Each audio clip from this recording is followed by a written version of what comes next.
전능왕 오셔서 주 이름 찬송케 하옵소서. 영광과 권능의 성부여 오셔서 우리를 다스려 주옵소서. 아멘.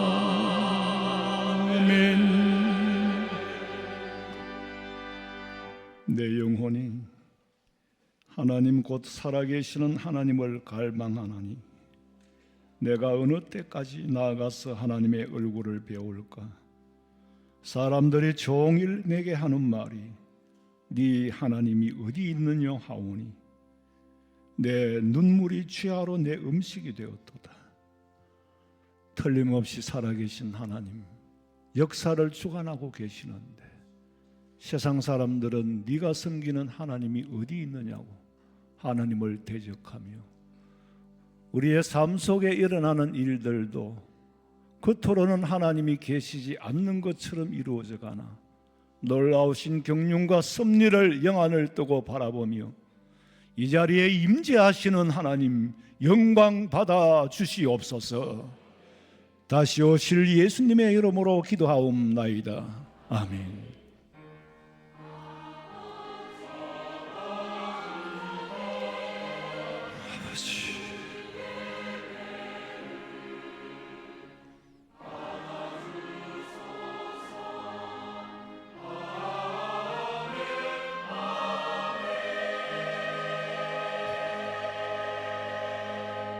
전능하사 천지를 만드신 하나님 아버지를 내가 믿사오며 그 외아들 우리 주 예수 그리스도를 믿사오니 이는 성령으로 잉태하사 동정녀 마리아에게 나시고 본디오 빌라도에게 고난을 받으사 십자가에 못 박혀 죽으시고 장사한 지 사흘 만에 죽은 자 가운데서 다시 살아나시고 하늘에 오르사 전능하신 하나님 우편에 앉아 계시다가 저리로서 산자와 죽은 자를 심판하려 오시리라. 성령을 믿사오며 거룩한 공회와 성도가 서로 교통하는 것과 죄를 사하여 주시는 것과 몸이 다시 사는 것과 영원히 사는 것을 믿사옵나이다. 아멘.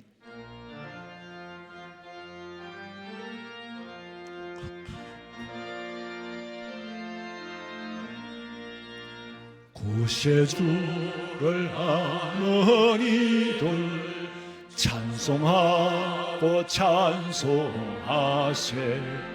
맘과 뜻과 힘 다하여 경배 드리세. 진리 되신 우리의 주는 영원토록 변함없네. 성도들아 주를 믿어 길이 섬기세.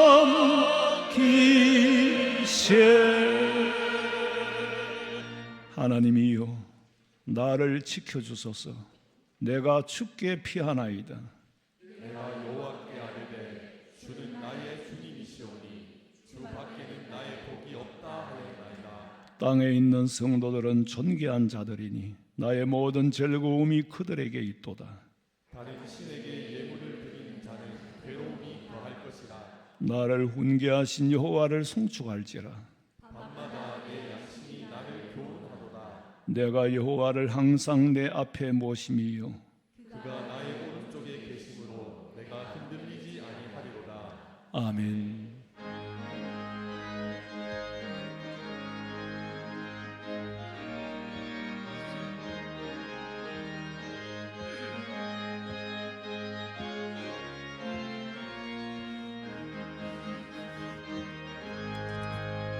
고난 내 영혼 편히 쉴 곳과 풍랑이라도 안전한 포구 폭풍까지도 다스리시는 주의 영혼 발 의지해. 주의 영혼 영원하신 팔 함께 하사 항상 나를 붙드시니 어느 곳에 가든지 요동하지 않으면 주의 팔을 의지함이라. 세상 친구들 나를 버려도 예수를 함께 동행함으로 주의 은혜가 충만하리니 주의 영원한 팔 의지해 주의 영원하신 팔 함께 하사 항상 나를 붙드시니 어느 곳에 가든지 요동하지 않으면 주의 팔을 의지함이라. 나의 믿음이 연약해져도 미리에 귀한 힘을 주시며 위태할 때도 안보하시는 주의 영원한 팔 의지해 주의 영원하신 팔 함께 하사 항상 나를 붙드시니 어느 곳에 가든지 요동하지 않으면 주의 팔을 의지함이라.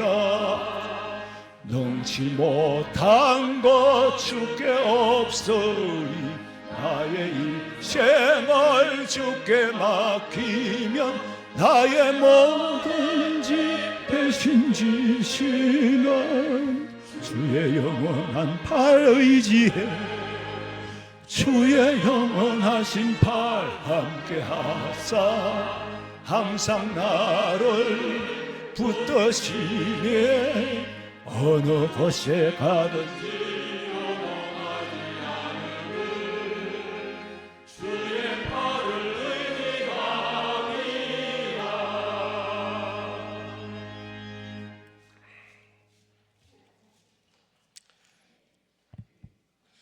거룩하시고 선하신 하나님 아버지, 지난 한 주간 연약한 우리를 은혜와 사랑으로 저희들을 지켜주시고 오늘 여기 거룩한 성전에 예배할 수 있는 건강과 믿음을 주시니 감사를 드립니다.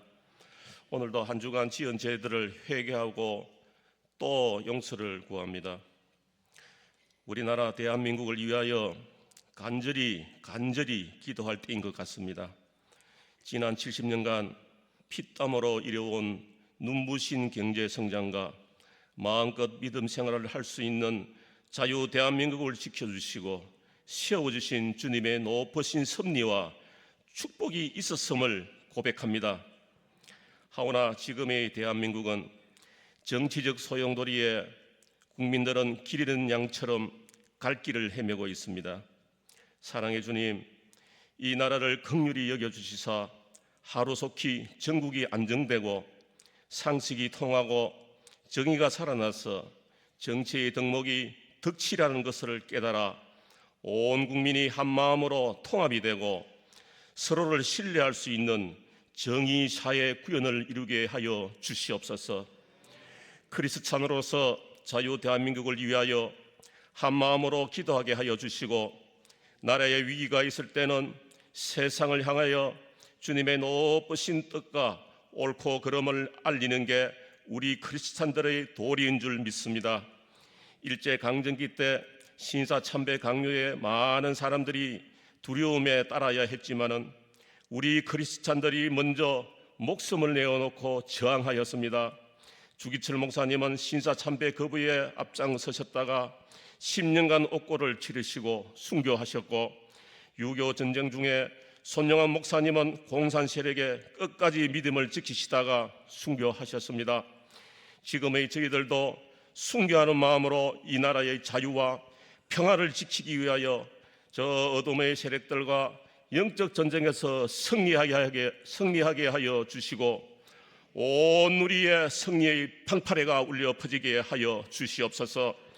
그리하여 악의 세력이 물러나고 주님의 영광이 저 높은 하늘로부터 임재하게 하여 주시옵소서. 지금 이 시간에도 원치 않는 육체의 질병으로 고통받고 치료하고 있는 한우들 있습니다. 주님 친히 찾아가시어 위로하여 주시고 지혜의 손길을 간절히 원하오니 허약해진 몸과 마음이 하루속히 회복되게 하여 주시옵소서. 객지나 군문에 있는 자녀들, 멀리 해외에 있는 자녀들 걸음걸음 동행하여 주시고 믿음으로 승리하는 삶이 되도록 인도하여 주시옵소서. 목사님 신은의 강건함을 주시고 기력이 취하지 아니하시어 생명의 말씀을 전하실 때 저희들에게는 큰 은혜와 영혼을 새롭게 하여 주시옵소서. 모든 교육자분들 맡은 사역들을 잘 감당하여 주시옵고 가정들을 지켜주시며 각각의 비전과 은사에 따라 귀하게 쓰임받게 하여 주시옵소서. 할렐루야. 성가대가 하나님께 찬양으로 영광드립니다. 홀로 영광 받아 주시옵고 저희들에게는 큰 기쁨이 되길 원하오며 예배 시종 주님께서 함께하여 주실 줄 믿사옵고 우리를 구원하신 예수님의 이름으로 기도하옵나이다. 아멘.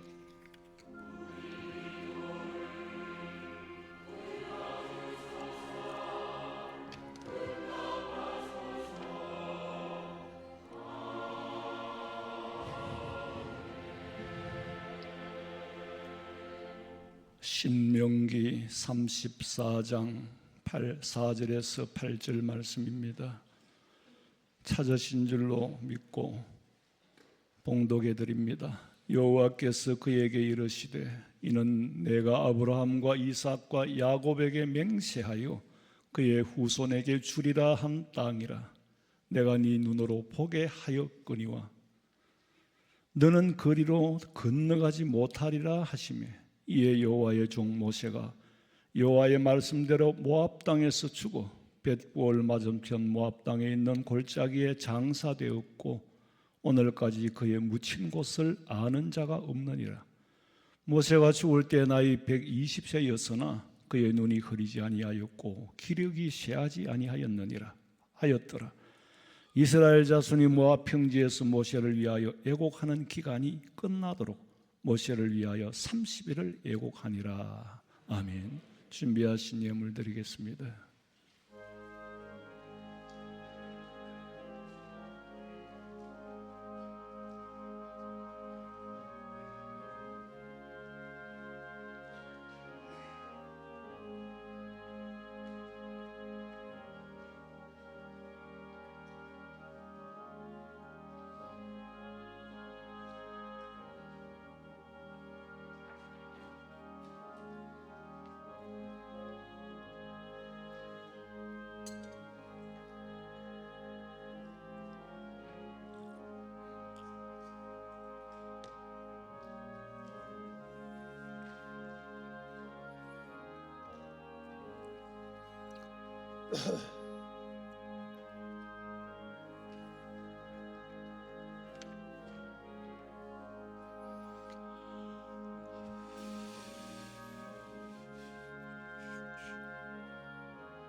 기도드리겠습니다. 예배할 수 있는 은혜 주신 하나님, 예배 가운데 주의 것을 주의 것인 줄로 알고 구별하여 드리며 모든 것이 하나님의 은혜로 살아가는 줄로 알고 귀한 예물 드립니다. 하나님의 교회에 대한민국의 경제가 교회에서부터 살아나고 아버지의 것을 아는 성도들에게 청지기로서의 사명을 더 크게 감당할 수 있도록 더 많은 것을 허락하여 주의 선한 사업에 이바지할 수 있도록 기회를 허락해 주시고, 아버지 하나님, 주님 오시는 날까지 교회가 대한민국을 지키고 세계 선교에 끊임없이 사마리아와 땅끝까지 복음 전하게 하여 주시옵소서. 이 예물 드리는 성도들의 손길과 가정마다 직장과 사업장에까지 하나님께서 물질로 주심하고 약속하신 복을 받아 체험하게 하여 주시옵소서. 다시 오실 예수님의 이름으로 기도하옵나이다. 아멘. 광고 시간입니다. 주보 13면을 참고하시기 바랍니다. 남시찰회가 돌아오는 내일 월요일 8시에 설화교회에서 있습니다. 문화교실 수강생은 4월 6일까지 모집합니다. 표지 리폼 성경 수령해 가시기 바랍니다. 결혼 예식이 있습니다. 39구역에 권동석 지미경 집사님의 장녀 은혜양의 결혼 예식이 오는 3월 22일 토요일 오후 2시 30분 엠스타 하우스 웨딩 5층 화이트 소울에서 거행됩니다. 교회 출발은 오후 1시 20분입니다. 많이 가셔서 축하해 주시기 바랍니다. 성가대 찬양 드리겠습니다.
아멘. 우리 찬양대가 예수님 오시는 날까지, 예수님 앞에 서는 날까지 이 찬양하는 이 마음 변질되지 말고 믿음 지키시기를 주님의 이름으로 축원합니다. 지난 금요일에는 에스더서를 생각하면서 에스더의 사촌 오빠 모르드게가 유대민족이 멸절 위기에 앞두고 왕후 에스더에게 하는 말이, 네가 왕후가 된 것은 이때에 우리 민족을 구하기 위해서인 줄 누가 알겠느냐? 그렇지 않겠느냐? 그러니 네가 왕에게 우리 민족의 상황을 알리고 우리 민족을 살려내야 한다. 그때 에스더가 하는 말이, 오빠 쉽지는 않지만 나를 위하여 전 국민이 금식을 하고 나를 위하여 기도해 주면은 내가 용기를 내서 왕에게 말하겠다. 참 그때 그 에스더의 구국기도 굉장히 중요한 거죠. 제가 어릴 때는 우리는 민족의 역사적인 사명을 띠고 이 땅에 태어났다. 국민교육헌장 박정희 대통령이 만든 건데 참 의미가 있는 것 같아요. 그 시대에는 에스더가 필요했고 그 시대에는 모르드게가 필요했고 오늘 이 시대에는 우리가 이 시대에 주어진 사명이 있어요. 사명이 없이 태어나지도 않았고 어느 시대든지 그냥 먹고 놀다가 가라고 그렇게는 안 합니다. 하나님이 다 시대마다 사명이 있어요.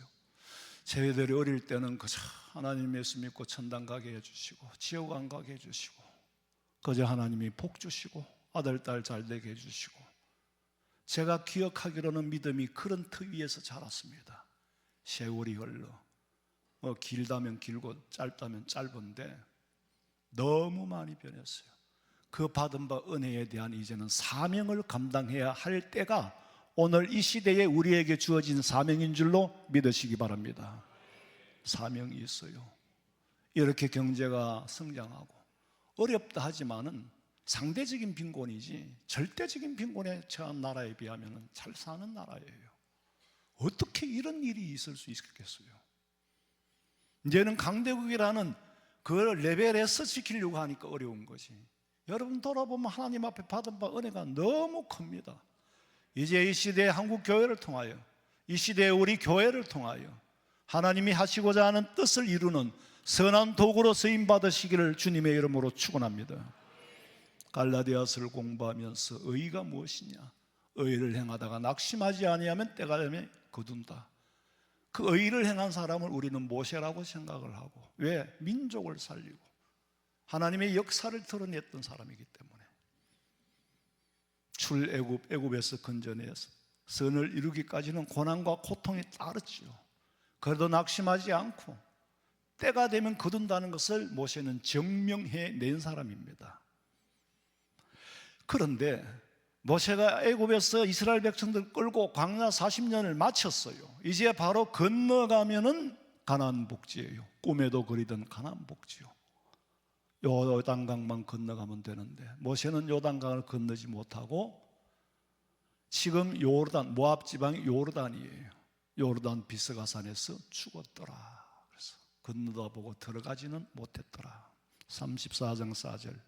여호와께서 그에게 이르시되 이는 내가 아브라함과 이삭과 야곱에게 맹세하여 그의 후손에게 주리라 한 땅이라. 내가 네 눈으로 보게 하였거니와 너는 그리로 건너가지 못하리라. 보게는 했는데 왜 건너가지 못했을까?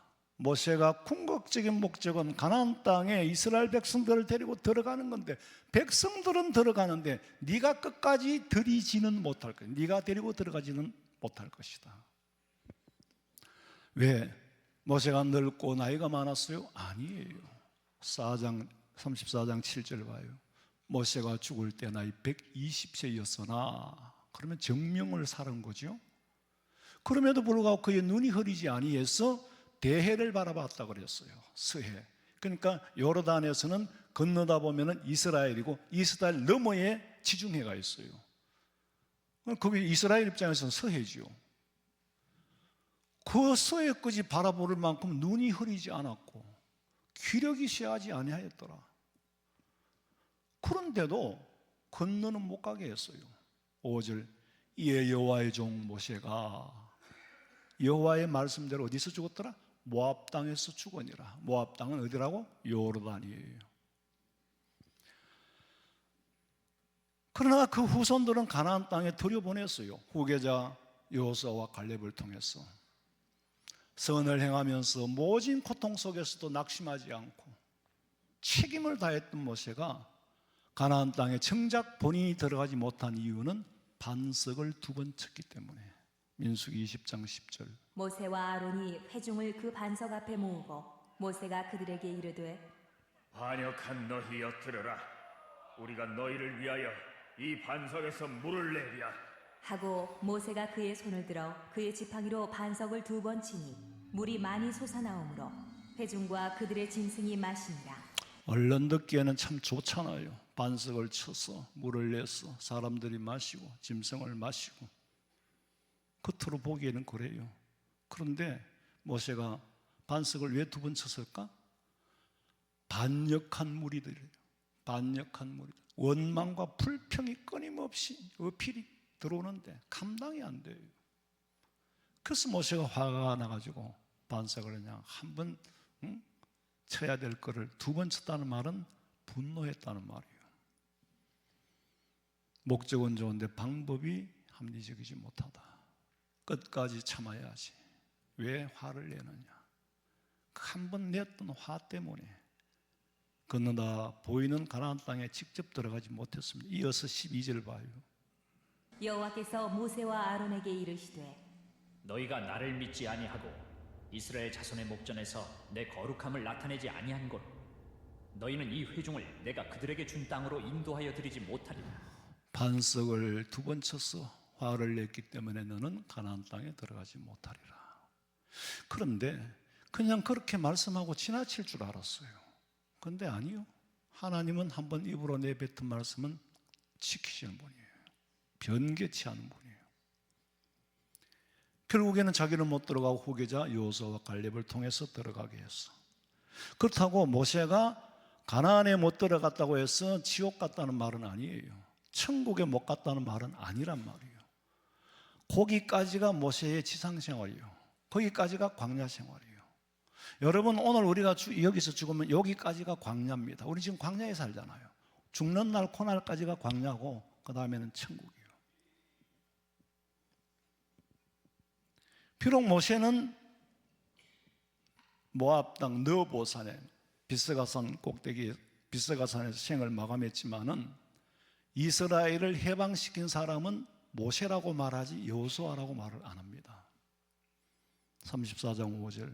이에 여호와의 종 모세가 여호와의 말씀대로 모압 땅에서 죽어 벳보올 맞은편 모압 땅에 있는 골짜기에 장사되었고 오늘까지 그의 묻힌 곳을 아는 자가 없느니라. 이스라엘 민족을 해방시킨 모세가 죽었는데 그의 묘를 아는 자가 없더라. 참 신비로운 일이죠. 사람들은 묘가 분실됐다, 훼손이 됐다 말하지만은 이걸 두고 유다서의 9절에 봐서 천사장 미가엘이 모세의 시체에 관하여 마귀와 다투어 변론할 때 감히 비방하는 판결을 내리지 못하고 다만 말하되 주께서 너를 꾸짖으시기를 원하노라. 모세의 시체가 어디에 있든지 어디에 장사가 됐든지 그걸 중요하지 않는 거예요. 근데 사탄은 그런 걸 가지고 회방을 놓는 거예요. 그런 걸 가지고 토를 다는 거예요. 그러니까 주께서 너를 꾸짖기를 원하노라. 중요하지 않은 일을 중요하게 얘기하는 거예요. 이슈를 띄우는 거예요. 장사지었다는 말은 죽었다는 거고 어디에 묘지를 썼는지 알 수 없는 건 신비이지 모르는 건 모르는 것뿐이지 장사된 건 맞단 말이에요. 그런데 그 모세는 어디로 갔을까? 자, 2500년 후에 예수님께서 베드로와 요한과 야고보를 데리고 따로 높은 산 변화산에 올라갔어. 거기서 누구를 만났어요? 성천했던 엘리야가 거기 나타났죠. 분명히 모압 땅에서 죽은 장사 지낸 모세가 거기 나타났습니다. 예수님의 모습이 변형되고 그들의 모습이 너무너무 팬타스틱, 환상적이라서 베드로가 여기 초막셋을 짓고 여기 삽시다. 천국이라는 거예요. 천국이라. 모세가 죽었던 모세가 거기 나타났어. 어디 있다 왔는지는 우리가 알 바 아니에요. 참 신비스러운 일이에요. 신비는 신비, 하나님의 비밀은 비밀에 하나 두어야지. 그걸 억지로 풀려 하지 마라. 그게 우리한테 인간의 한계예요. 신비는 신비로 두어라. 모세가 죽은 다음에 이스라엘 백성들은 민족의 지도자를 잃은 아픔으로 30일을 울었다. 8절에 보니까 이스라엘 자손이 모압 평지에서 모세를 위하여 애곡하는 기간이 끝나도록 모세를 위하여 30일을 애곡하니라. 30일을 애고했다는 말은 최고의 애도 기간을 가졌다는 거예요. 그리고 모세가 비록 가나안 땅에 들어가지는 못했지만 모세를 신명기에서 재조명을 합니다. 다시금 모세의 역사를 드러내는 거예요. 10절 읽어봐. 그 후에는 이스라엘에 모세와 같은 선지자가 일어나지 못하였나니 모세는 여호와께서 대면하여 아시던 자요 여호와께서 그를 애굽 땅에 보내사 바로와 그의 모든 신하와 그의 온 땅의 모든 이적과 기사와 모든 큰 권능과 위엄을 행하게 하시매 온 이스라엘의 목전에서 그것을 행한 자이더라. 하나님께서는 시대에 따라 일꾼을 부르시기도 하고 미리 보내시기도 하고. 이게 참 제가 강단했어요. 너무 할 말이 많아요. 그 말은 너무 가르쳐야 될 게 많단 말이에요. 여러분, 우리가 이게 지금 모세 공부를 하는 것은 과거의 역사잖아요. 그런데 과거에 있었던 일 왜 지금 언급합니까? 그 과거 속에 현재가 있습니다. 아세요? 원근 통시법이라는, 우리는 시간이 2000년 전, 3000년 그러지만은 하나님 보시기에는 한 프레임 안에 있는 거예요. 그 과거 속에 오늘이 있습니다. 그래서 우리가 성경을 공부하고 알아야 된다는 거죠. 자, 참 어디서부터 해야 될지 모르겠어. 모세가 이스라엘 백성들을 애굽에서 탈출시켰잖아요. 그러면 이스라엘 백성들이 왜 애굽에서 종사를 했을까를 알아야 돼요. 왜 애굽에서 종사를 해고 무슨 일 때문에 종사를 했어야 하느냐. 그러니까 또 한 단계 더 올라가야 되는 거예요. 2단계, 3단계. 자, 믿음의 조상 아브라함이죠. 아브라함이 누굴 낳았어요? 이스마엘을 낳았지만 첩자라서 안 돼. 이삭을 낳았죠. 그럼 이스마엘 후손은 지금 중동 사람들입니다. 중동 사람들은 이스마엘 후손이에요. 이스라엘에 있는 가자 지역에 있는 그 사람은 에서의 후손들이고 가닥이 다릅니다, 사실은. 그런데 그건 한쪽은 제외놓고 아브라함이 이삭을 낳았죠. 이삭이 누굴 낳았어요? 야곱과 에서 쌍둥이를 낳았어. 에서는 장자권을 야곱에게 팔았죠. 야곱이는 이스라엘이 됐고, 그 에서의 후손들이 지금 어디 나와 있어요? 이스라엘의 가자 지역의 하마스입니다. 그리고 요르단서 안에 있는 팔레스타인 해방기구 PLO입니다. 왜 그들이 거기 남았을까? 이스라엘 백성들이 가나안을 정복할 때, 모세가 여호수아 대를 이어서 여호수아가 정복할 때 가나안에 있던 자들 멸족시켜라, 다 진멸해라 그랬어. 하나님은 사람을 진멸시킬 수 있습니다. 그런데 가사와 가드와 아스돗에 남겨두었어요. 조금만 남겨, 이 정도는 괜찮겠지. 남겨둔 것이 화근이 됐어. 그리고 역사를 뛰어넘어가지고 이스라엘이 멸망했잖아요. 이스라엘이 멸망할 때에 이스라엘 백성들은 다 세계로 흩어졌습니다. 로마에 멸망할 때. 그러나 이스라엘은, 야곱이 이스라엘이 된 거잖아요. 에서의 후손들은 그 땅에 살아남아 있었어요. 수천 년 동안. 그런데 어느 날 느닷없이 야곱의 후손들이 들어왔어. 서서히 들어오더니 발포 선언으로 이스라엘이라는 나라를 인정을 해준 거예요. 그러니까 한 나라에 두 민족이 사는데, 어떻게 보면 두 민족이 아니죠. 조상은 하나입니다. 조상은 하나예요. 아브라함, 이삭 밑에 야곱과 에서는 쌍둥이로 태어났어요. 그 에서는 장자권을 팔아먹었으니까 그 땅을 물려주지 못해. 그래서 하나님이 이스라엘에게 야곱이 네 후손들한테 준다. 그 후손들이 모세 가나안에 애굽에 들어갔다가 돌아가지고 들어갔단 말이에요. 들어가가 다 없애지 않고 남겼던 게 화근이 돼가지고 지금까지도 이어져 오고 있습니다. 자, 그 정도로 아시고, 하나님이 아브라함을 갈대 우르에서 불렀고, 그 후손 야곱의 아들 요셉이는 애굽으로 보냈고, 400년 후에 모세는 애굽에서 태어났지만은 애굽에서 태어났다고 하지 않고 애굽으로 보냈다 그랬어요. 하나님께서. 다 사명이 있는 거죠. 그 보냄받은 모세가 그 땅에서 태어나서 바로의 공주의 집에 살면서 나이 40이 됐을 때에 애굽 사람을 쳐 죽이잖아요. 왜? 정체성이 있기 때문에.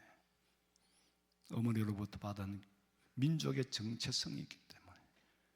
애굽 사람, 이스라엘을 괴롭히는 애굽 사람을 쳐 죽이고 도망을 가서 40에 가서 40년 동안 살았으니까 나이 80이 됐을 때 하나님이 다시 부릅니다. 불러서 네가 이스라엘을 출애굽시켜라, 보내라. 그래서 그 사명을 감당하고 이제 요단강만 건너면 돼요. 그런데 들어가지 못하고 모세는 모압 땅에서 죽었더라. 그런데 자, 우리가 생각해 보면 모세는 이미 정명이 120인데 120세까지 살았어요. 가나안 땅에 들어가지 못한 건 아쉽지만은, 하나님께서는 가나안 땅에 들어가지 못하게 하는 것이 징계잖아요. 징계를 또 어떻게 바꿉니까? 사랑으로 바꿉니다. 120세에 가나안 땅에 들어가는 요단강을 건너가면 그냥 성을 내줍니까? 여리고 성 문을 열어주겠어요? 안 열어주지요. 여리고를 점령해 들어가야 됩니다. 아이성도 점령해 들어가야 돼요. 하나님이 정복하고 점령하라고 그랬어. 공짜로 주는 게 아니에요. 그럼 모세가 그 나이에 다시 손에 피를 묻혀? 그건 아니죠. 얼마든지 모세도 싸울 만큼 싸웠어요. 그건 하나님에게 은혜예요. 은혜. 왜 이스라엘이 애굽에서 노예로 살아야 했느냐? 아까 말씀드렸죠? 자, 아프게도 그 이유는 아브라함의 작은 불순종, 그러니까 할아버지의 작은 불순종의 행위, 그 불순종이 뭐냐? 새 한 마리를 쪼개지 않았다는 거예요. 그 작은 새 한 마리를 쪼개지 않은 것이 후손들에게는 피할 수 없는 고통, 그게 화근이 돼가지고 자업자득이죠. 그냥 넘어갈 줄 알았는데 새 한 마리를 쪼개지 않았을 때에 분명히 네 후손들이 이방 나라에 객이 되었어. 객이 되었다는 말은 영원히 사는 게 아니고 돌아온다는 말이거든. 400년 동안, 엄밀히 말하면 430년이요. 하나님은 안 잊어버려요. 아브라함한테 그랬는데 그 아들 이삭 때도 별일이 일어나지 않았어. 야곱이 때도 별일이 일어나지 않았어. 그 손자 요셉이 때 이제 문제가 시작되는 거예요. 그런데 그 아브라함이 어떤 사람이었느냐? 믿음의 조상이잖아요. 100세에 낳은 아들 이삭을 제물로 드릴 만큼 2장 읽어봐요. 2장. 여호와께서 이르시되 내 아들 내 사랑하는 독자 이삭을 데리고 모리아 땅으로 가서 내가 내게 일러준 한 산 거기서 그를 번제로 드리라. 100세에 난 아들을 번제 제물로 드려라. 제물은 죄를 사함받기 위해서 드리는 제물이에요. 사람이 죽어야 할 걸, 내가 죽어야 된다는 걸 인정하는 차원에서 제물을 드리거든요. 100세에 난 아들을 제물로 드리라 할 때 군소리 한마디 하지 않고 순종하며 책임을 다하기 위해서 제물로 드립니다. 12절. 사자가 이르시되 그 아이에게 내 손을 대지 말라. 그에게 아무 일도 하지 말라. 내가 내 아들 내 독자까지도 내게 아끼지 아니하였으니 내가 이제야 내가 하나님을 경외하는 줄을 아노라. 아브라함이 아들 이삭을 제물로 드리려고 제단을 쌓고 그 위에 얹은 거예요. 제물은 죽어야 되거든요. 산제물은 안 돼요. 왜 죽어야 되느냐? 내 죄로 인하여 죽어야 된다는 걸 상징하는 거잖아요. 칼을 들고 이삭을 내리 치려할 때 하나님께서 아브라함에게 아브라함아 부릅니다. 그래서 멈추게 하는 거예요. 13절 읽어봐. 아브라함이 눈을 들어 살펴본즉 한 순양이 뒤에 있는데 뿔이 수풀에 걸려 있는지라. 아브라함이 가서 그 순양을 가져다가 아들을 대신하여 번제로 드렸더라.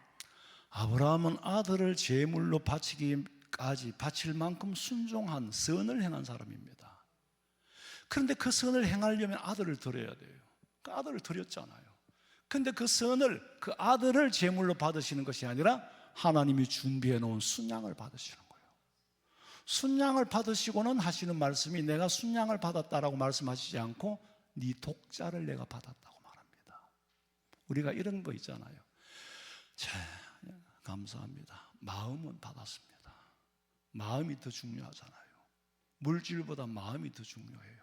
마음이 없는 물질은 수천억을 줘도 의미가, 마음이 중요하다니까. 아브라함아, 네 마음을 받았다. 꼬맹이가 코올리게가 말이요, 용돈을 모아가지고 아빠 엄마한테 식사 한번 하라고 주면 그걸 쓰겠어요? 그래, 고맙다. 내가 마음은 받았다. 네가 뒀다, 네가 써. 아니면 내가 보관했다가 이자를 늘려서 주든지. 분명히 아브라함은 아들을 바치기로 결심하고 아들을 드리려고 하는 순간에 하나님이 그 선을 이루도록 아들 대신에 순양을 준비해서 순양을 받아놓고는 아들을 받았다고 말합니다. 선을 행하려고 할 때 선을 행할 수 있도록 준비하시는 하나님을 믿으시기 바랍니다. 여러분은 선한 도구로 사용되어지기를 주님의 이름으로 축원합니다. 돈을 달라는 게 아니에요. 마음을 달라는 거예요. 아들을 달라는 것이 아니라 믿음. 아들 대신에 어린 양을 받아놓고는 아들을 받았다. 네 독자라도 아끼지 아니하였으니 이제야 네가 하나님을 경외하는 줄 내가 알겠다. 우리가 무슨 일을 하든지 선한 일을 행하려고 할 때에 선을 이루시는 분은 하나님인 줄로 믿으시기를 주님의 이름으로 축원합니다. 그러니까 우리는 선을 이루려고 해야죠. 악을 이루려고 하지 말고 선을 이루는데 귀하게 쓰여져야 돼요. 그러니까 우리 성도들은 선을 행하는데 주저하지도 마시고 두려워하지도 마시고 선을 행하려고 하면 준비하고 계시는 하나님을 믿으시기 바랍니다. 여호와 이레라는 고백이 누구 입에서 나왔어요? 14절에 보니까 아브라함이 그 땅 이름을 여호와 이레라 하였으므로 하나님이 준비했다. 오늘날까지 사람들이 이르기를 여호와의 산에 준비되리라 하더라.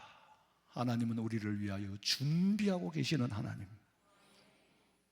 준비는 하고 있는데 오지를 않으니까 줄 수가 없어. 행하지를 않으니까 받을 수가 없어. 그런데 이런 준비하신 하나님을 아브라함은 직접 체험을 했어요. 믿음이 흔들리게 안 흔들립니다. 여러분, 우리가 살면서 준비하시는 하나님을 체험할 때에 비로소 믿음이 확고해지는 거예요. 체험이 없으니까 흔들리는 거예요.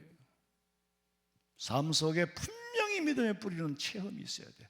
그 체험을 하기 위해서는 선을 행동으로 옮길 때에 그때의 기사와 표적이 나타나는 거예요.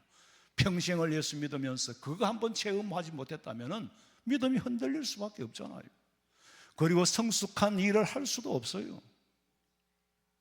큰 일을 감당을 못하는 거예요. 큰 일을 하려고 하면 큰 체험을 해야 돼요. 아니 보니까 정치인들 중에도 뭐 덩치는 이따만 해가지고 생긴 거는 범상이지만 하는 짓은 쪽제비 짓을 하고 있어. 옛날에 박근혜 대통령 탄핵시킬 때 김무성이 같은 사람, 뭐 이름이 맞나? 덩치는 이따마다만 털은 범털이더만 하는 짓은 쪽제비 짓을 한단 말이에요. 그런 사람 큰일을 어떻게 하겠어요? 지금도 쪽제비 같은 인간들이 많아요.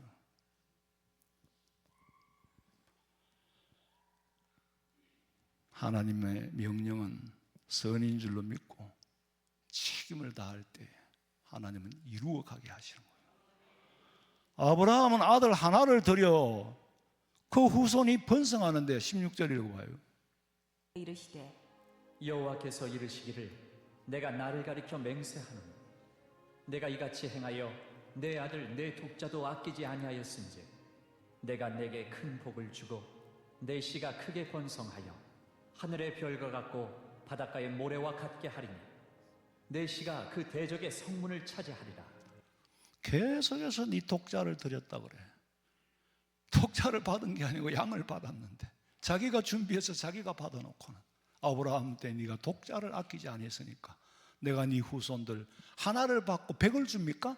바닷가의 모래알과 같이, 예? 차, 하늘의 별과 같이 그런 복을 주겠다. 사람을 인신공양을 받으시는 분 하나님도 아닌데 사람을 제물로 받겠어요? 사람을 제물로 당연히 받아야지. 왜? 사람이 지은 죄는 사람이 죽어야 돼. 죄의 값은 사망이니까.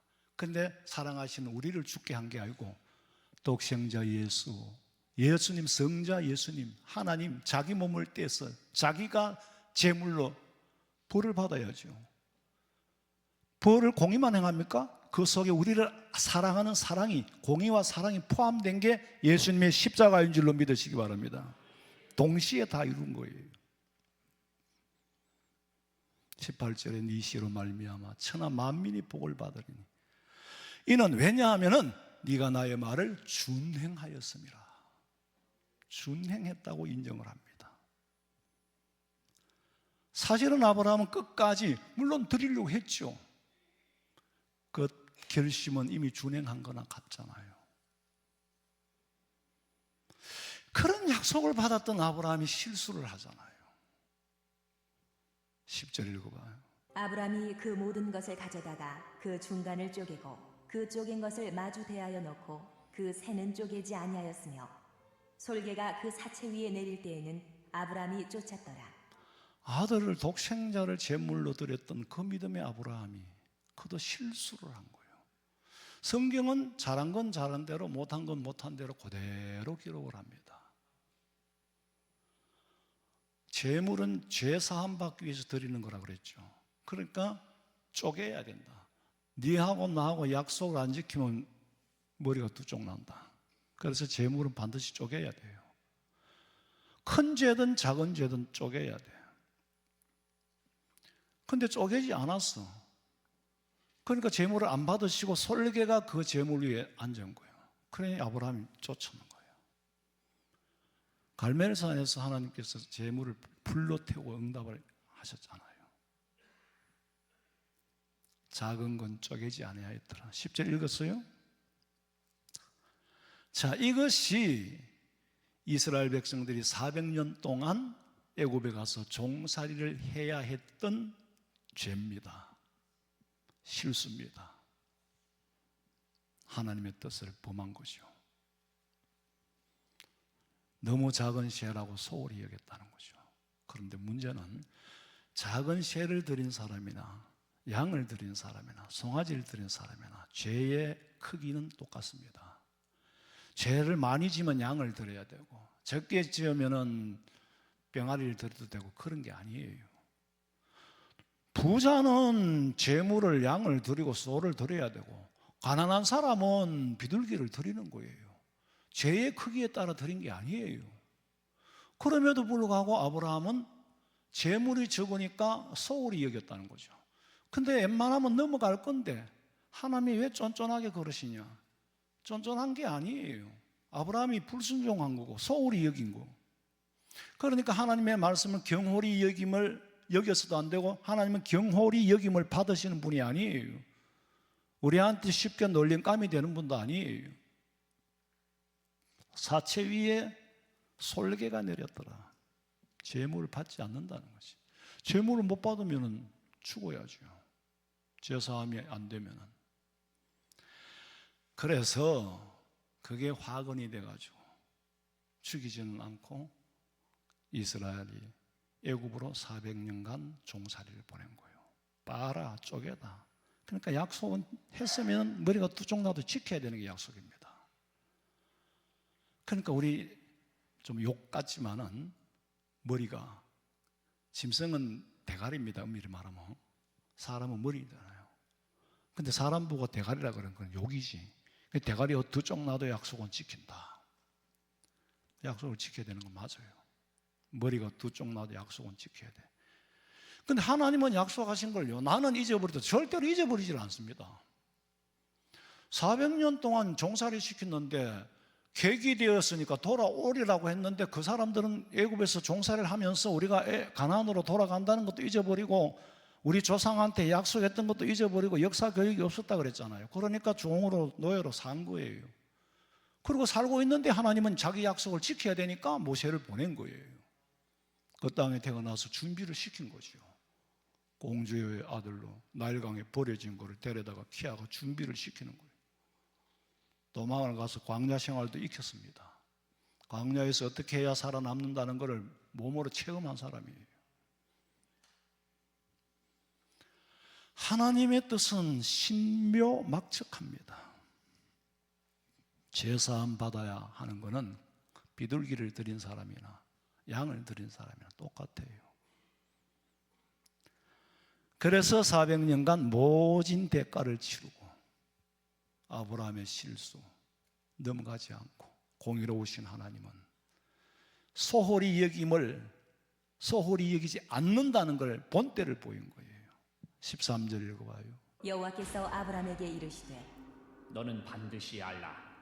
내 자손이 이방에서 계기되어 그들을 섬기겠고 그들은 400년 동안 내 자손을 괴롭히리니. 하나님의 말씀은 하나도 틀리지 않고 그 후손들이 머리가 쪼개지는 고통을 안고 400년 동안 종살이를 했는데 아브라함한테 너 후손들이 400년 동안 노예할 거다. 그런데 몇 대 만에 그 일이 일어났습니까? 아브라함의 아들 이삭이죠. 이삭 때 아무 일이 없었어요. 그 아들 이삭의 아들이 누구죠? 야곱이죠. 야곱의 아들이 사실은 14이라 그럽니다. 그런데 야곱이가요 가정이 좀 복잡해요. 부인이 4이에요. 부인이 4배에서 태어났다고. 근데 그 중에 요셉이를 제일 사랑한 거예요. 그러니까 요셉이한테는 좋은 옷도 입히고. 그러니까 4배에서 태어난 형님들이 요셉이를 좋아하게 안 좋아하게? 안 좋아하지요. 형님들이 들에서 양을 치고 있는데 요셉이가 아버지 심부름을 보냈는 거예요. 도시락도 가져가고 양을 잘 치나 보고 오느라 보러 갔는데 형님들이 저놈의 새끼 오네. 제가 우리 저거 때리치기자. 그 우물에 가다 놨어. 애국의 장사들이 지나가는데 때리치기는 이고만 팔자. 그래가 팔아가지고 팔려갔잖아요. 그리고는 자기 아버지한테 갔어. 아버지 야곱이요. 요셉이 동생이가 이렇게 짐승한테 물려 찢겨 죽고 피 흘린 옷이 있습니다. 속였어요. 야곱은 속았지요. 짐승한테 물려 죽은 줄 알았어요. 근데 야곱이도 속은 이유가 있습니다. 자기도 아버지 속였잖아요.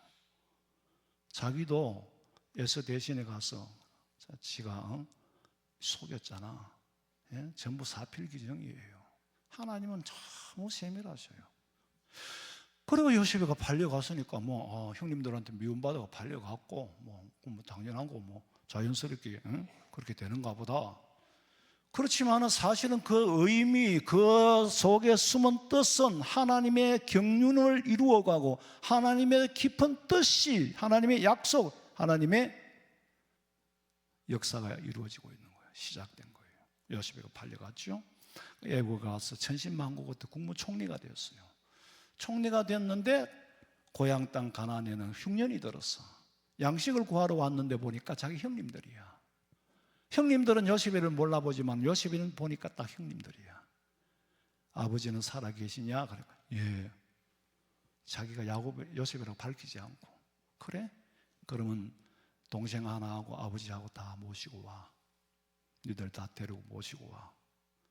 그래가지고 모시고 이민을 갔잖아요. 근데 이민을 가서 이집트 애굽에서는 당시에는 총리니까 파라오라는 게 바로왕이에요. 그 이집트 말로 파라오인데 바로 밑에가 총리니까 총리 식구들 데리고 와서 잘 먹고 잘 산 거예요. 한 세대 30년이 지나고 430이라는 게 거기서 나온 거예요. 30년 동안은 종사를 안 했어요. 정권이 파라오가 바뀌니까 그날로부터 노예가 된 거예요. 그날로부터 종이 됐단 말이에요. 그리고 400년 동안 종사를 한 거예요. 언뜻 보기에는 한 가정에서 자연스럽게 일어날 수 있는 일인 것 같지만은 그 속에는 하나님의 놀라운 약속이 이루어져 가는 겁니다. 하나님의 진노하심이 시작된 거예요.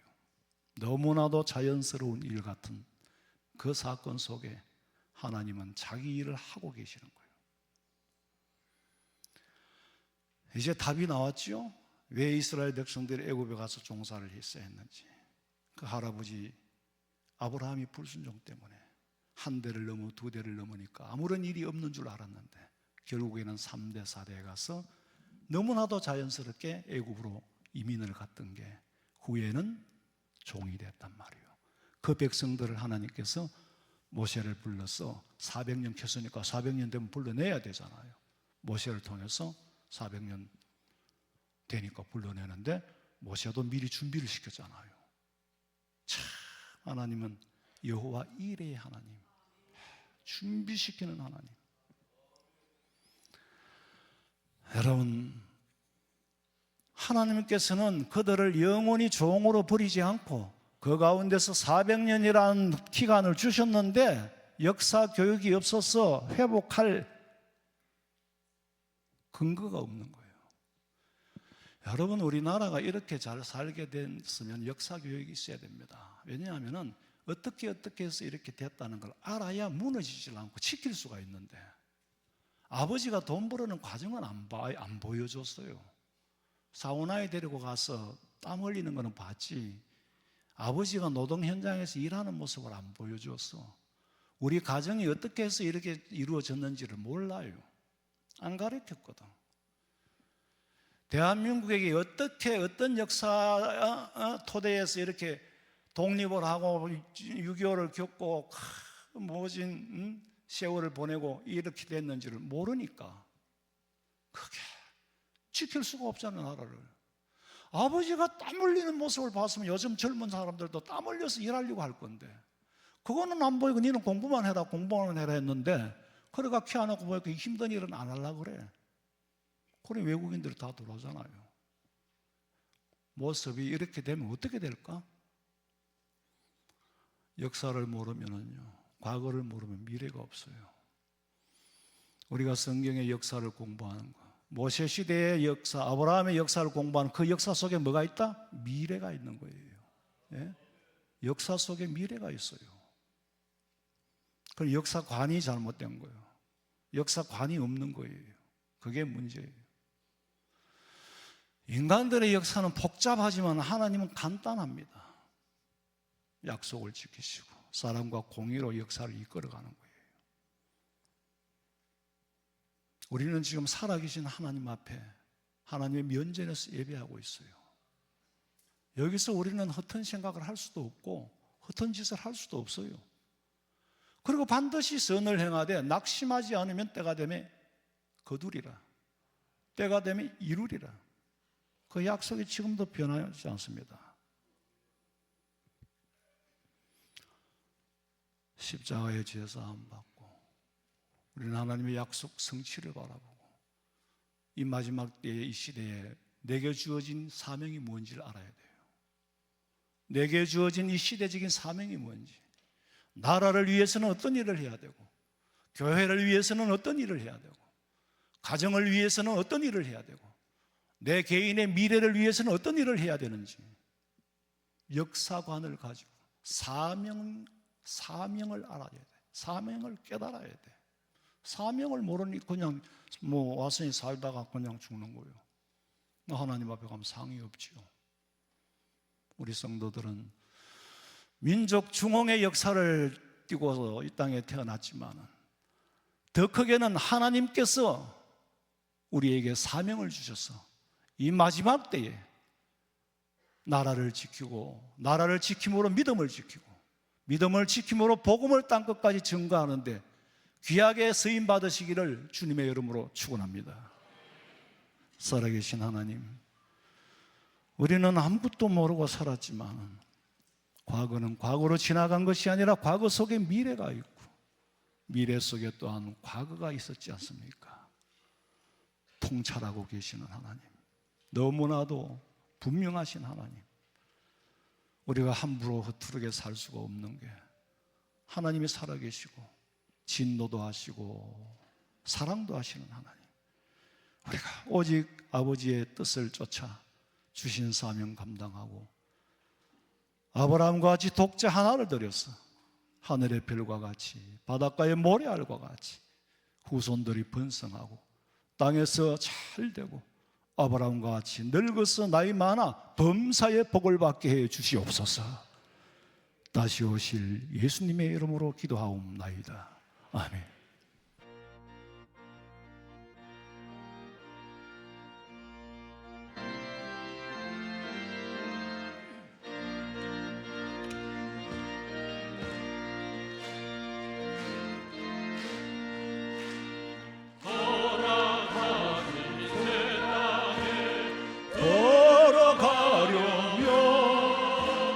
마음의 준비 다하여 행성이라세 여호수아 본받아 앞으로 가세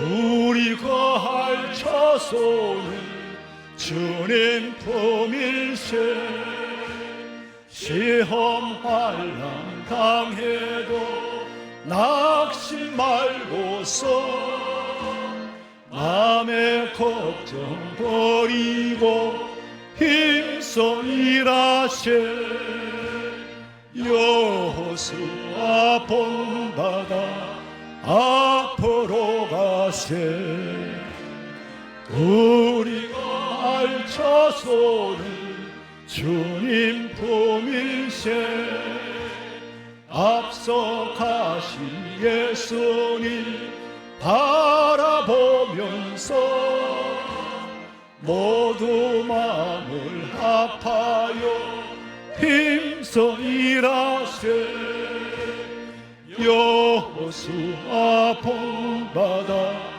앞으로 가세.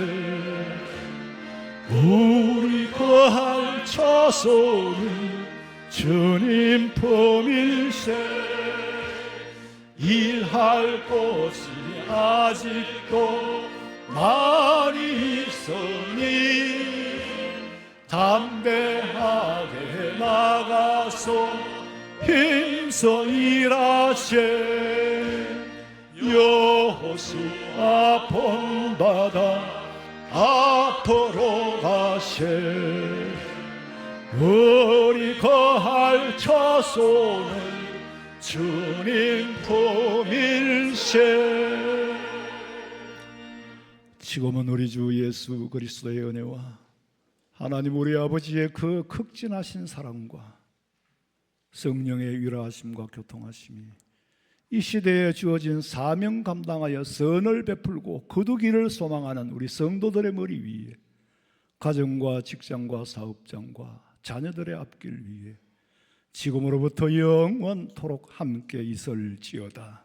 아멘.